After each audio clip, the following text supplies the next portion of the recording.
Sunod. Nako, eto yung sunod. Mga kababayan. Yung sunod nating pag-uusapan, alam nyo ba? Ha? Nako, eto po, mga kababayan. Yung mga kapwa akusado ni Digong, yung mga co-perpetrator sa kasong crimes against humanity sa ICC, ilalabas na daw, mga kababayan, ilalabas na daw ang warrant of arrest. Hindi natin sure ito, di ko lang sure, pero ang narinig ko sa mga chismis ang narinig ko ay pagkatapos yata ng February 23 sa hearing ni Digong, tsaka magbaba ng warrant of arrest. Hello! Ito, mga kababayan. Dito tayo pakinggan natin, mga kababayan. Ito na. 7 days from now, on February 23, former President Rodrigo Duterte's confirmation of charges hearing begins at the ICC. What can we expect? Let's ask 7 ICC days accredited from now. lawyer Gilbert Andres. He is also the common legal representative for the victims in the case. Good evening, Attorney Andres. Good evening, Seth, Sean, and Pauline. Before we go to the confirmation of charges hearing, if we can discuss the release of that list of co-perpetrators by the ICC, isn't it, odd that a list is out before any even charges are made, formal charges? Well, it's not odd, Seth, because it's within the prosecutorial discretion of the Office of the Prosecutor to release a lesser redacted version. In fact, this was already filed last July 4 of 2025. So, ang kaibahan lang po, lesser redacted. At ang nakita po natin, yung mga other co-perpetrators together with Mr. Duterte. So, nakita natin yung 8 mga pangalan. So, hindi na po bago yan. Dati, na-release na, redacted lang. Opo, talagang nakalagay lang doon, redact, yun. Kung letters A to H. Okay, and why naman hindi na siya? So, sa madaling salita, mga kababayan, ganito po yan. Ganito po siya. Dati, pinakita na yan. Pinakita na yan, mga kababayan, na kung sino-sino itong mga co-perpetrator ni Digong. Ngunit, mga kababayan, tinakpan. O sa madaling salita, yun yung sinabi niyang redacted. Ibig sabihin ng redacted, mga kababayan, tinapalan, no? Hindi pinakita in public. Pero, noong 2025 pa lang, nilabas na yan. So, actually, mga kababayan, nakita ko na yan Sinabi na nga din yan ni Trillanes, na ito, si ganito, si ganun. Di ba, inisa-isa ni Trillanes yan? At sinabi ng Trillanes, lahat ng taong nandun ay nagkatugma nga. Kasi nakita ni Trillanes yan, malamang. Si Trillanes po ang complainant. So, ngayon, mga kababayan, ito na nga. So, noong nilabas ito, so sa madaling salita, ang sunod dyan, warrant na. So, kasi once kasi, mga kababayan, nakulong na yung poon nila, yung tatay nilang sinungaling na karton, na uuwing na kagarapon, nakulong na yon. So, ibig sabihin nakulong, inaresto. So, once na inilagay doon na kapwa, akusado, o kasabwat, in English lang, para hindi masakit, co-perpetrator. Pero sa Bisaya, iaabang kuan ba, yang kauban sa paggawa ng krimen. Kauban ni Digong, kasamahan, kasabwat, at sangkot. Co-perpetrator in English para hindi masyadong masakit. Tagalogin natin. Kasabwat, akusado, kapwa akusado. Once na inilagay yan dyan, kasabwat or kapwa akusado, in English, co-perpetrator. Ibig sabihin, kasali sila doon sa kaso. So sa madaling salita, nakulong na si Digong, ano bang expect natin? Inilagay sila dyan. So kasabwat sila, kasali din sila. Makukulong din sila doon. Magkakasama silang lahat. So pagka nilabas na yan, ibig sabihin, ang sunod dyan, warrant of arrest. Mga kababayan. So ano bang expected natin? Inilagay mo yung pangalan mo dyan, tapos hindi ka kasama? Ano yun? Diba? Parang ano lang yan parang nag-ano ka lang, take ka ng bar exam. Once na ang pangalan mo nandoon, pumasa ka. O kung wala ang pangalan mo doon, ibig sabihin, hindi ka pumasa.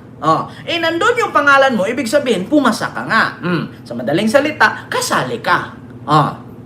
So, pag sinabing co-perpetrator, kapwa-akusado, kasabwat, kasamang gumawa ng krimen, kasama ka ring makukulong. May warrant kang paparating. Pakinggan. siya redacted ngayon. What's the significance? And, well, Kaufman says it's because of the upcoming hearing, confirmation of charges hearing, rather. Okay, let's look at the rules and the articles. Bakit ba niredact if there's a harm or a security risk to potential victims and witnesses?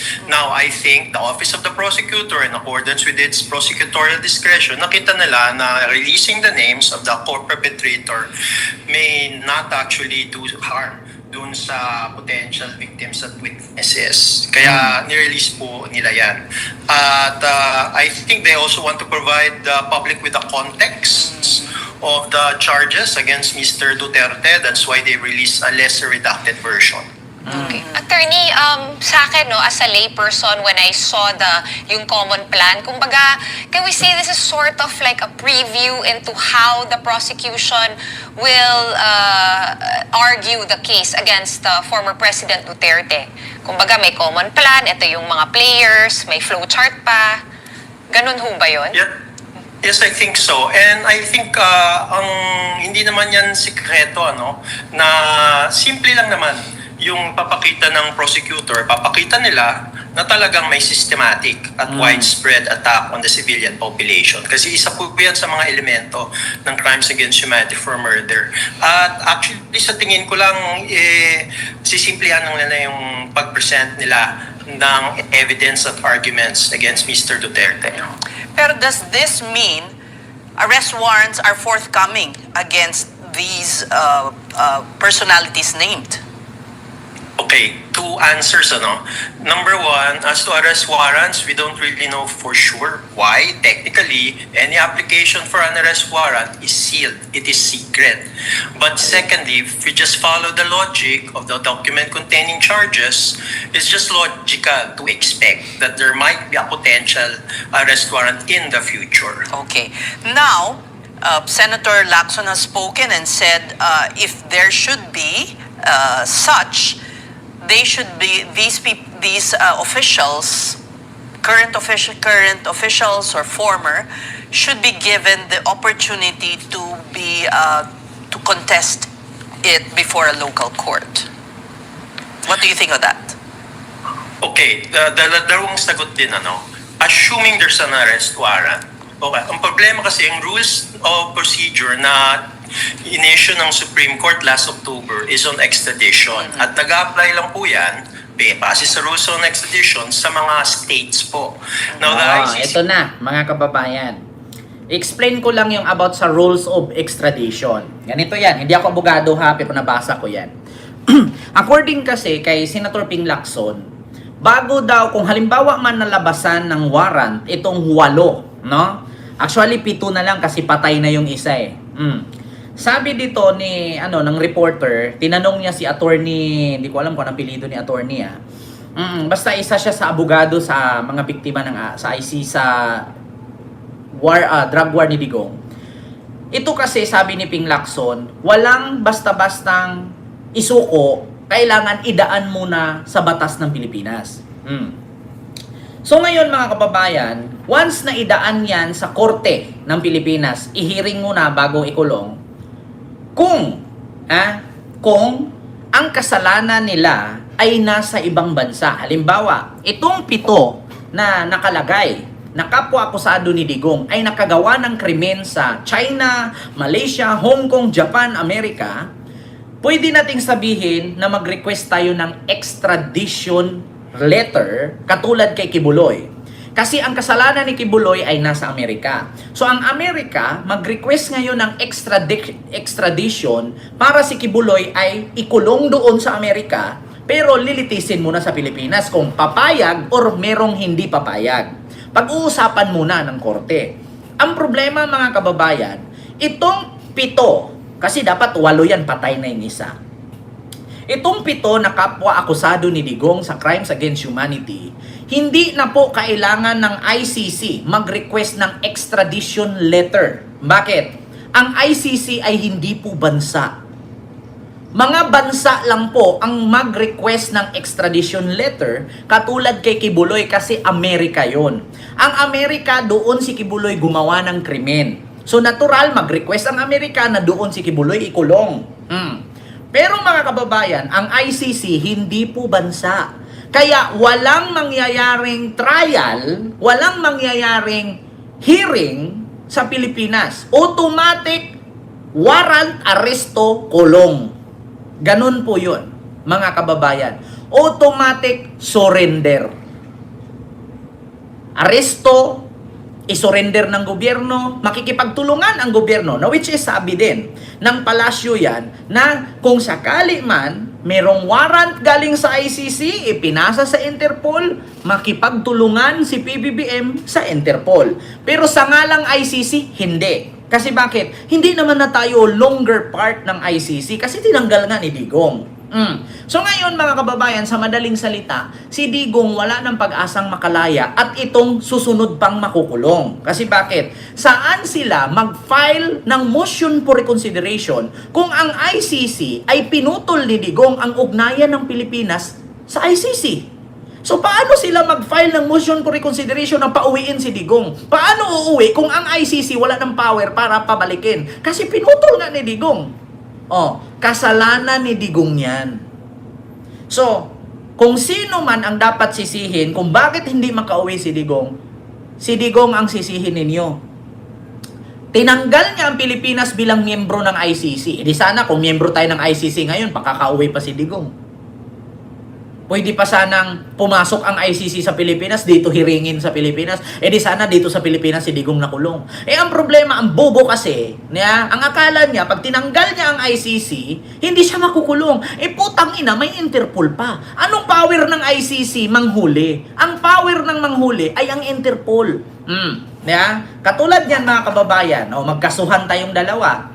Sa korte tayo nagkasuhan. Walang power ang korte mag-aresto sa akin kung talo ako. Ang may power na mag-aresto sa akin, ang pulis. Ibigay ng korte ang warrant sa pulis, ang pulis ang huhuli sa akin. Ang problema, ang ginawa ni Digong, pinutol niya ang Pilipinas sa ugnayan ng ICC. Ang ICC, may kaso siya doon, ibinigay sa Interpol. Pagdating sa Interpol, inaresto siya. So ngayon, anong gagawin mo? Magpasa ka ng motion for reconsideration sa Interpol, hindi man korte ang Interpol, pulis yun. Diba? Yan po yun, mga kababayan. Ang akala ni Digong, pagputulin niya ang ugnayan ng ICC at Pilipinas, hindi siya maaresto. Putang ina niya, ang mga aresto, Interpol, di sana pinutol niya rin yung Interpol sa ugnayan ng Philippines. Wala Ang akala niya siguro, ang ICC, walang koneksyon sa Interpol, diba? Lawyer ako, piskal ako, mayor ako, presidente ako, kulong ka ngayon, kay bobo ka. Di po, ka, kalaki-laki ng ulo mo, ilang taong ka na nilbihan, piskal-piskal ka pang nalaman, bobo ka naman. Saan mo nilagay yung utak mo? Putulin ko ang Pilipinas at ICC, kay hulihin daw ako. Putang ina, ano akala mo sa Interpol? Wala naman talagang karapatan ng ICC manghuli, kay korte sila. Pero may karapatan silang maglabas ng warrant at ipasa sa Interpol. So, pag napasa sa Interpol ang warrant nitong 7, tapos makipagtulungan ang Pilipinas, kasi sabi nga ni Jose Claire Castro, hindi tayo makipag-collaborate sa ICC kasi we are no longer part of ICC. But sa Interpol, yes. Ito, pakinggan ninyo anong sabi ni Jose Claire Castro?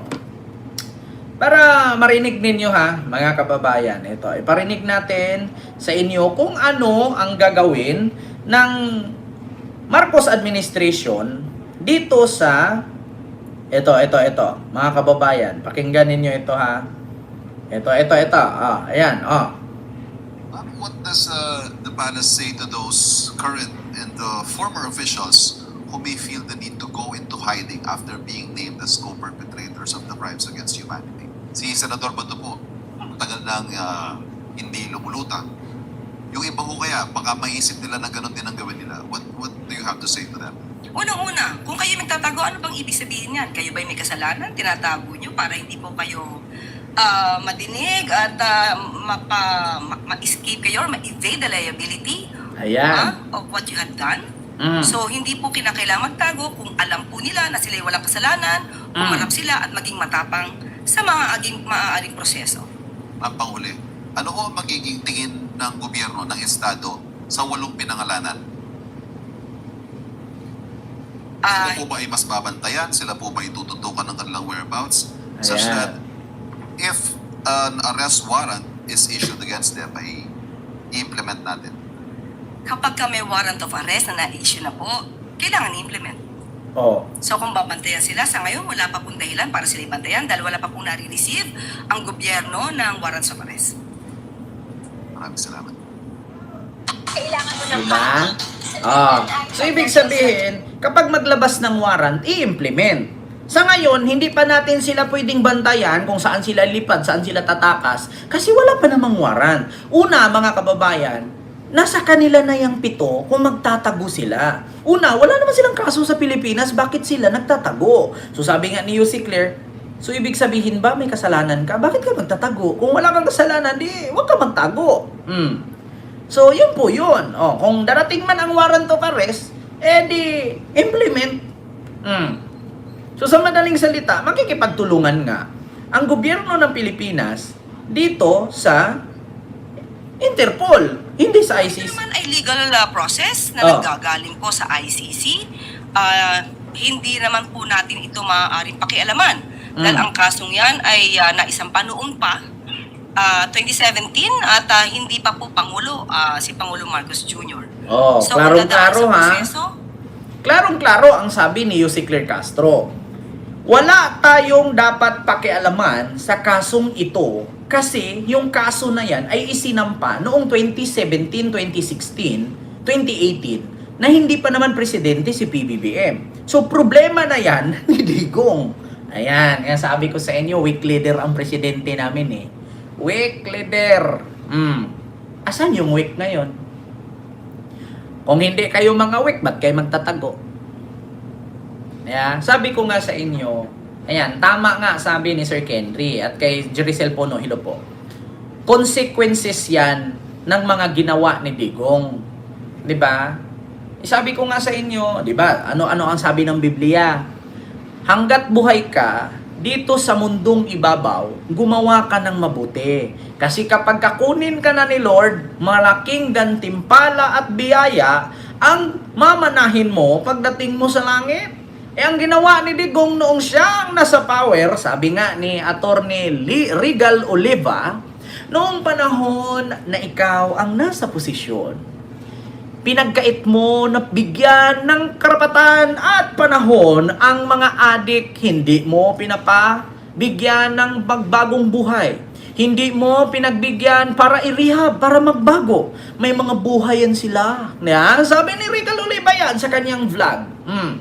Noong panahon, pinagkait mo sa mga tao na inakusahang adik. Pinatay mo sila, hindi mo binigyan ng pagkakataong mamuhay ng panibagong buhay.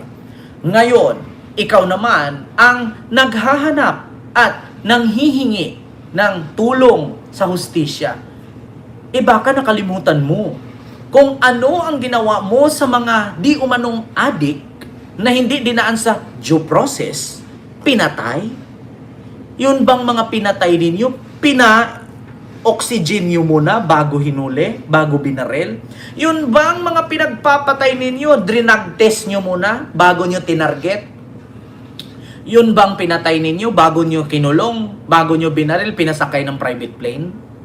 Tapos ngayon sisigaw-sigaw kayo, hustisya kay Digong, putang ina. Kung alam nyo, 3 to 6 months, halos 6,000 ang patay. At anong sabi ni Arturo Las Cañas? Utos ni Sara sa tuktokhang. Tuktukin ang bahay, kausapin kung adik, iparehab. Pero anong sabi ni Sara? Hulihin ang adik, patayin para missing person na lang. Kaya nga tukhang tuktok hangyo. Sa Tagalog, kakatukin, kakausapin. Tuktok sa Bisaya, tinutuktok mo yung pader. Tuktok, tao po. Hangyo, pakiusap. Adik ka, magparehab ka kung ayaw mong mamatay. Pero ang utos daw ni Sarah, kunin ang adik, patayin, iligpit, para missing person na lang. Sabi ni Arturo Las Cañas. Diba? Bakit buhay pa yan? Ako, sabi ko, patayin nyo yan. Pero si Inday, bakit buhay pa yan? Yan ang sabi ni Digong. Lumalabas lahat sa bunganga ni Digong. Lahat ng ebidensya nasa bunganga ni Digong.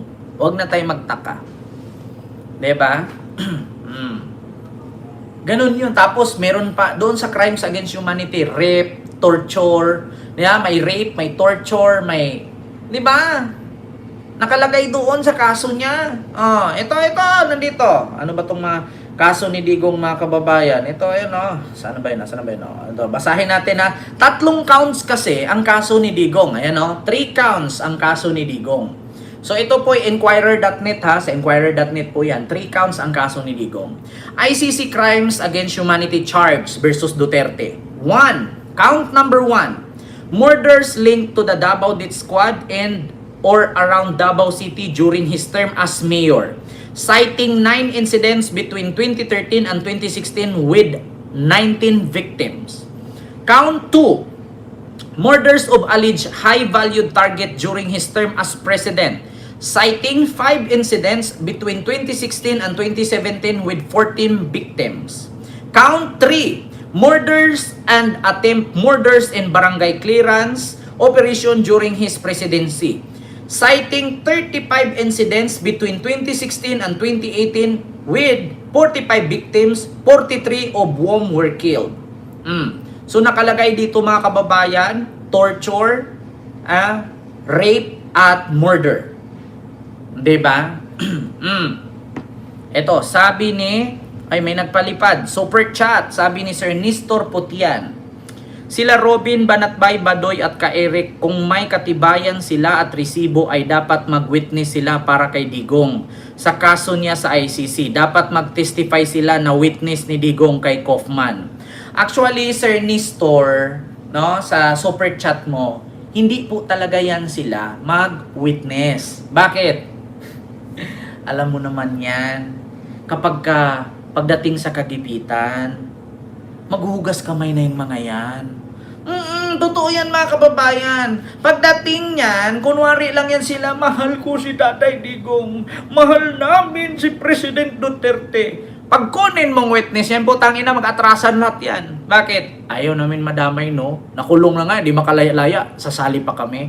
Alam nyo, yan ang sakit ng DDS. Ganyan ang sakit nila. Kapag isa sa kanila makasuhan, putang ina, hindi ka kilala. Alam ko yan, noon pa. Yan ang sakit nila. Kapag isa sa kasamahan nila nakasuhan, hindi ka na nila kilala. Kaya wag na po tayong mag-expect na magwi-witness sila para kay Digong. Walang ganun.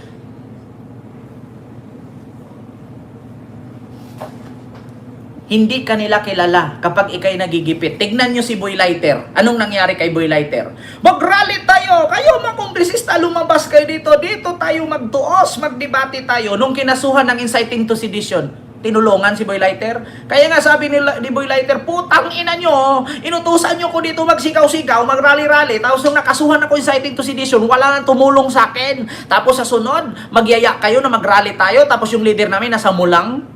Kami dito nabilad sa initan, tapos yung leader namin, yung organizer, nasa mall, nasa loob ng SM, nagpapalamig, kami nagpapainit. Tapos pag nakasuhan kami, walang tumulong sa amin. Ganyan sila, mga kababayan. Kaya kung ikaw DDS ngayon, magwelga-welga ka dyan, pag nakasuhan ka at nakulong ka, putang ina, di ka tutulungan.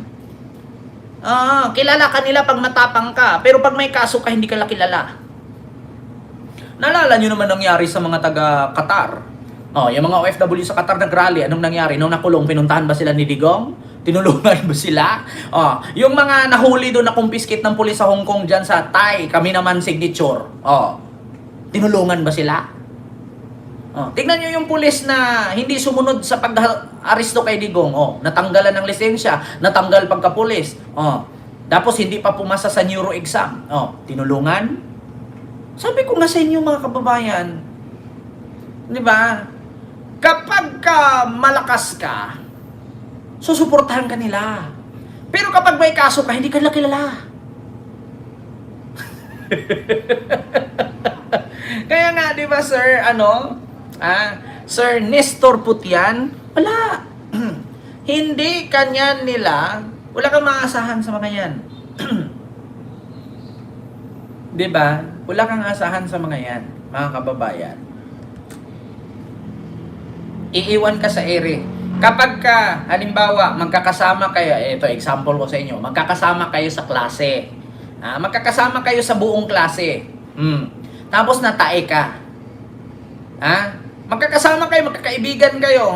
Tapos bigla kang natae sa klase. Alam mo, hindi ka nila kaibigan. Bakit? Amoy tae ka na eh. Di ba? Ganon sila. Alam nyo, ang style kasi nila, ginawa nilang human shield itong mga bobong supporter. Kasi para panatilihin ang power nila sa government or sa politics. Kasi kung hindi nila utuin ang taong bayan na naniwala sa kanila ng mga putang ng bobong DDS, mawalan sila ng karir. Diba? Ganun yan mga kababayan. Itong mga DDS, para yan silang isang school group, isang classroom. Magkakasama silang lahat. Magkakaibigan, sabay tumawa, sabay naging baliw, sabay naging kumain, sabay tumae, umihi. Pero nung natae ka bigla sa oras ng klase, hindi ka nila kilala. Bakit? Amoy tae ka na eh. Ganun yan. Subukan ninyo. Tignan ninyo kapag isa sa kanila ang nakakasuhan, hindi na nila kilala. Tatalikuran kanila and the end of the day. Hindi kanila kaibigan. Bakit? Madamay pa ako dyan.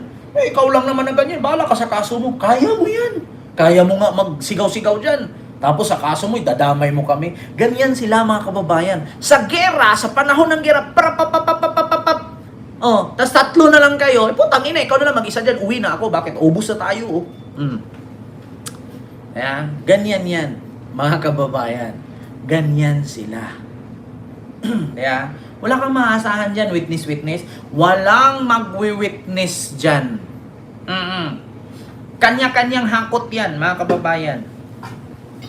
Kasi pagdating ng kagipitan, sila-sila lang. Diba? Kent, walang walang pumirma sa pag-akyat nila ng bus. Sinong walang pumirma?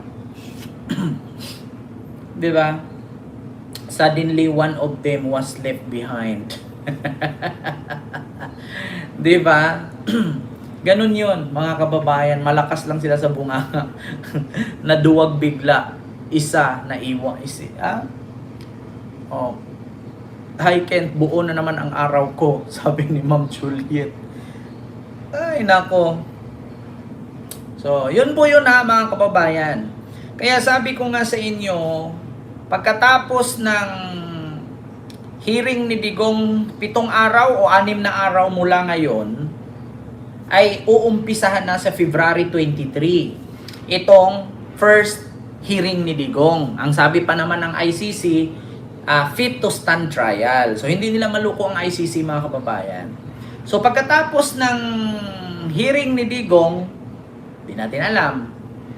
Baka, sana, pumasa siya. Pag hindi siya pumasa, mabubulok siya ng 30 years. Do you think, mga kababayan, naabutin pa ba si Digong ng 2028? Ako, pinagdasal ko si Digong na umabot pa siya ng 1,000 years old eh. Nang maranasan niya na uudin ang likod niya doon habang nakahiga. Nang maranasan niya na lumaki ang tiyan at mangliliit ang kanyang mga binti at kamay sa loob ng kulungan. Ako pinagdasal ko siya na malagpasan niya ang 30 years sa loob ng ICC at makauwi pa siya. So, 30 years. Kailangan mag 110 years old siya.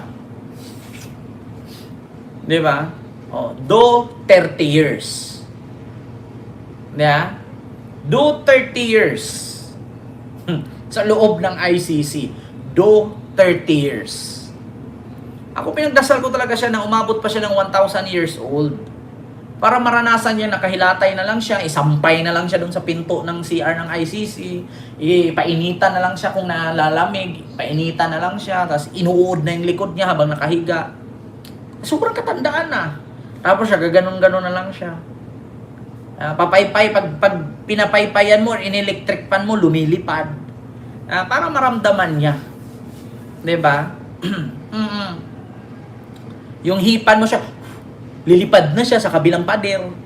Didikit na siya sa pader pag hinipan mo. Yeah. 1,000 years old ba naman? Okay lang sana kung manghingi siya ng kapangyarihan ni Pirina, ni Sangre Pirina, ni Kachupea. Bigyan siya, papuntahin siya sa Devas. Pagdating niya sa Devas, nabubuhay siyang uli. Di ba? Sana pumunta siya sa Encantadia. Manghingi siya ng kapangyarihan sa mga sangre. Di ba? Kung merong hator, si Digong naman, merong kanur. Kung merong hator sa Encantadia, merong kanur. Di ba? Sana manghingi siya ng kapangyarihan sa mga sangre. Kung meron mang ako miyembro ng hator ni Hagorn, meron din tayong Mang Kanor na si Digong.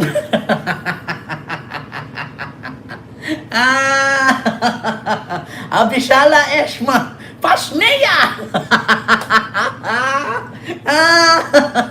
Kung merong hator, merong kanor. Uy, mga DDS, manghingi kayo ng kapangyarihan sa mga sangre.